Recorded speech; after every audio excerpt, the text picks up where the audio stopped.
Morning. Welcome to day 3 of the ANC 5th National General Council at Boksburg Bridgewood Hotel, where News 24 has been giving you rolling coverage of this crucial meeting of the ANC. We are bringing you yet another conversation with my colleagues here. Soyiso Maliti, who is our specialist politics journalist based in KZN, and we have Siamtanda here, who joined us for our first conversation, our politics journalist, and Carol Payton, who we are fortunate to have her wisdom again here with us. We are going to be talking about what has been happening here over these past 3 days. Currently, this is day 2 of commissions following the opening of this meeting on Monday. There's been a lot that has happened. There was that report by President Cyril Ramaphosa. There was also that midterm report by Secretary General of the ANC, Fikile Mbalula, that had a lot of meat and possibly is going to be one of the things that we sit on during this conversation. But I want to start this conversation and speak to Siamtanda about a story that she wrote this morning about the step aside. The ANC introduced the step aside for its comrades who were, implicated in corruption, and the Veterans League that you spoke to spoke about wanting to strengthen that rule of the ANC. Speak to us about that. Thank you, Bongile. So the step-aside rule introduced in the conference of 2017, there was a 54th National Conference of the ANC, just brought in to sort of deal with corruption as part of the renewal project of the ANC. The renewal project is well known. It's been in the making for years now. So the Veterans League are calling for the rule to be tightened. They're saying that it doesn't speak to legislative roles. I'm going to be specific and mention Malusi Gigaba, the former Home Affairs Minister. He's an MP of the ANC. He recently stepped aside because he's got a case in court. And the Veterans League wants him to also leave his role in Parliament. He's not the only one. There's other people on step aside, Senzo Mchunu as well. He's still an ANC MP. He's on special leave for allegations of corruption as well. So they're saying this rule must actually enforce, it must be enforced, and it must just speak to actual actions and tangible results. People must really step away from all activity in politics and in their roles that they hold legislatively. What are they saying are the gaps in how the rule is currently being used now? Because of course we've seen people step aside. For example, I think Senzo Mchunu voluntarily stepped aside and Melusi Gigaba. What are they actually agitating for? Are they saying that even if you have not been charged, if your name is mentioned, for example, we'll use Bheki Cele as an example, whose name has come out quite significantly in the Madanga Commission and Ad Hoc Committee. Are they saying that if your name, there's a whiff of your name somewhere in corruption, you must just step aside? That's what they're saying, and they're aligning themselves with the president, who's also said, if you've been accused, gracefully step aside, take a step away from your political responsibilities. And they're saying, because of the brand of the ANC, when people see you, you are the face. And so they associate that with the party. So they want people, even if you haven't been charged, you've been just accused, serious allegations have been leveled against you, your hand has been found in the cookie jar, Snugizigalala Veterans League president said so, you at least just take a step back to save the ANC because they're at a critical point right now. Yesterday we spoke to Nomvula Mukonyane, and she spoke about that to say, it's unfortunate that now even what the processes that are happening, the Madanga Commission and Ad Hoc Committee, even people who are not members of the ANC, it's almost as though corruption is now synonymous with the ANC.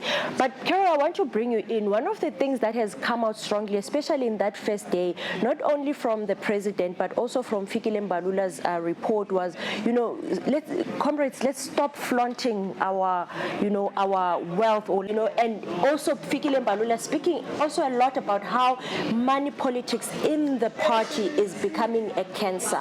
Talk to us about that and what your views are around that, because I think maybe this probably is the first time that these senior leaders have come out strongly to say you are flashy and we are under attack. So please chill, let your private life be private, but don't flaunt it into people's faces. Absolutely. I think that's progress. I think that's real progress. So for the first time, you've got senior leaders talking about ostentatious wealth, displays of ostentatious wealth.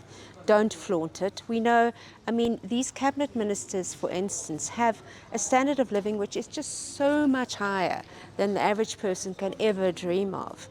And they haven't shown any enthusiasm for the calls that have said, well, maybe you guys shouldn't be earning that much, maybe you shouldn't be. And I think that they should also be discussing that. But then the other thing which I think is a new development and a positive one is senior leaders of the ANC talking openly about money politics and saying, yes, there is money politics. Money politics is a big problem and it's corrupting the ANC and we need to confront it. So I think that that's progress. And as we know, there's a few proposals around that. So the vote buying proposal by the Veterans League, that the anti-vote buying proposal by the Veterans League, which is one member, one vote, sort of changing the voting system for the NEC. I've also heard Paul Mashatile talking about, let's be transparent about internal campaigns in the ANC and campaigns for leadership and the money part of it.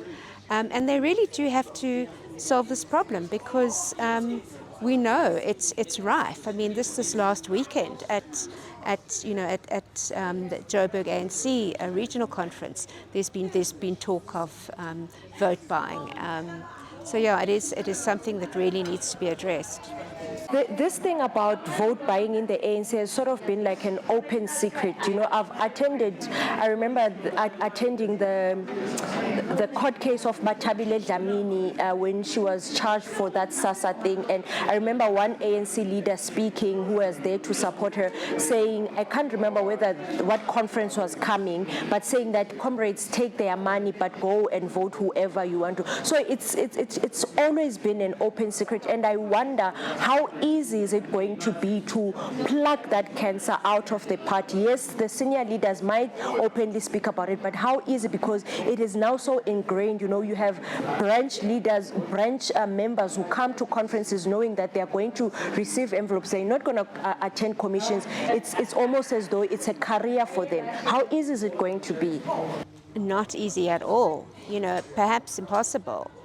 I think one of the key things is changing the voting system. But as you say, this is standard practice and has been, I would say, for like 2 decades, really. This has been going on. And we have reached a point where delegates now expect to be paid. so it is going to be very, very hard. And I don't know how much success they're going to have. But it is one of those do or die things. It's one of the along with sort of building those branches, reviving them, along with sort of being seen to be hard on corruption and eliminating internal corruption. It's a do or die for the ANC. They need to really take it seriously. I think one thing we can say is that probably this is maybe the one meeting of the ANC where the ANC has really been open and transparent about the issues that have really led to this point where they are. And while we are on the issue of the topic of money, I want to bring Soyiso in. Yesterday, the spokesperson of the ANC, Mahlengi, briefing the media in the morning, was asked about, the protest on the first day where the staff was protesting. And she said something, and she said, look, if the party, the ANC, was corrupt, we wouldn't be poor, we would be able to pay our staff. But it shows that the party itself doesn't have money, but maybe people within the party are the ones who have money. Do you want to speak to us about that, and that, that admission by Mahlengi to say, well, there's some people within our organization who are corrupt and have money, but we don't have. Good morning, Bonegile. Good morning, colleagues. Good morning to News 24 readers.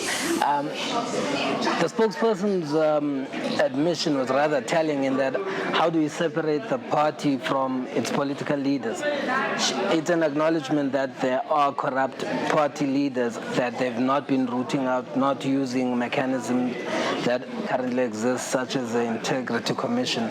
So we have to go back to her when she has another briefing and ask her, what type of reasoning is that? How do you separate the party from a person who leads the party? And then I guess it goes back also to that thing of Nomvula was saying, that we are, every time there's corruption, the ANC is almost as accused number one per se. But it's exactly what you are saying. You can't separate. If someone is flaunting their wealth and they are carrying a card of the ANC, then they are ANC. Certainly, even President Cyril Ramaphosa did say during the Zondo Commission that the ANC stands as accused number one. So to stand in front of us and tell us the ANC is not corrupt when the president itself said the party is accused number one of corruption is a glaring contradiction. Okay, let's move away from the finances of the ANC and money politics, and let's really drill into some of the policy discussions that have been happening here. And the midterm report of the ANC Secretary General spoke extensively, Siamtanda, about the state of provinces. There's actually a breakdown, province per province, and in a rare occurrence, the Secretary General singling out Limpopo, saying that actually it is a shining example of outside of all these 9 provinces. And that's one of the stories that you also wrote about this morning and have had extensive reading on what Mbalula has said. Tell our readers about the state of ANC provinces. So as you've mentioned, he singled out Limpopo, saying that Limpopo is the most stable province. Unsurprising, because the ANC continues to be a rural party. We're noticing that the more rural provinces is where the party is stable. It's where the party in Limpopo, it enjoys more than 72% of support. And as you move down on the South African map, around the country, you can see that in Mpumalanga they still have proper support, because the ANC there is still a bit strong, even though the MK did a number there. And you can also link that as well to how they poll. And then you move down to KZN. That's a whole other, it's a mess. The ANC there has been butchered. It's almost non-existent. Branches are in a horrible state. Down to the Eastern Cape, he said that the ANC there is volatile. There's coalitions, there are battling coalitions, they have people there who still support them based on sentimentality. And obviously those are the older people. In all of these provinces, they are still struggling to reach out and convince younger voters. I don't want to start with the Western Cape. I think the Western Cape is really, I think he said something about it operates in a very difficult terrain. I honestly think the ANC has given up on the Western Cape. But I also want to speak, and this is something that has been shocking me, and you've been laughing at me when I speak about what is happening in Free State. Out of 300 branches, Mbalula said only 2 are functional. Absolutely. Only 2 branches of the ANC in Free State are in good standing, which means there's no ANC really on the ground in the Free State. And for me, it wasn't surprising, because I understand that the situation in municipalities in that province they're dysfunctional. A lot of them are just, the status, it's a shambolic state. And so having 2 branches, I wasn't surprised at all, but also because the ANC has admitted that their branches come alive when it's conference. And Free State hasn't been having any political contestations within the ANC. I think that's why it wasn't surprising for me at all. I also want to bring in, because I think he has spoken a lot about Gauteng as well, and I think the national chairperson of the ANC, Gwede Mantashe, when he was here in the media center, was also speaking about Gauteng and how the middle class in Gauteng, it doesn't have, doesn't relate with the ANC. What did Mbalula say about the status of Gauteng? Well, he said Gauteng is coming back to its former self. They're going into conference next year. There's a PTT there. They're choosing new leadership. So he said that they're on the way to recovery. But even the more regional structures, even the provincial leadership, they're yet to figure out what do they offer the young working person who doesn't need a house, who doesn't need water, who doesn't need a toilet. They really don't know how to fix the economic issues, the bread and butter issues that people in that economic hub really want. And so that's why they're moving to other parties. That report is admitting that people are finding relevance in the DA, in other parties. They're even moving to the FF Plus in some of the more rural parts of the farming areas of Gauteng. So he's painted a picture of a province that's recovering, but also would it really truly recover to its former glory and even recover that lost ground after they got that 36% vote last year? I can tell you, as a resident of Gauteng, the only thing I want is a road that doesn't have potholes, because I have 2 damaged tires now from roads from Gauteng. So I can tell you, and I want my bin to be collected on Friday and not sit there until Sunday. Carol, I know yesterday I saw you were going through the document and reading through some of the stuff, especially about branches, of the ANC, because Mbalula also spoke about. I mean, we just had also a conversation with the chairperson of the ANC in Eastern Cape, who was speaking about branches that come alive during conference. What were your revelations? It's shocking how weak the ANC is on the ground. It's really shocking, and it's probably not even reflected in that 40%. I think it's weaker than 40% actually. And I mean, as you're saying, Free State disaster.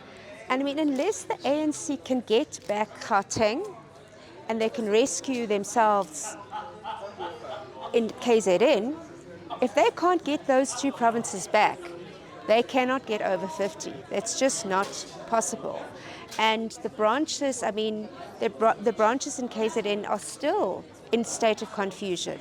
They've still got people on the database of the ANC membership base who actually belong to MK. And they're not completely sure about who's who. So, and Gauteng, I mean, the state of the branches, I think they've got, something like 180 out of, they should have more than 500.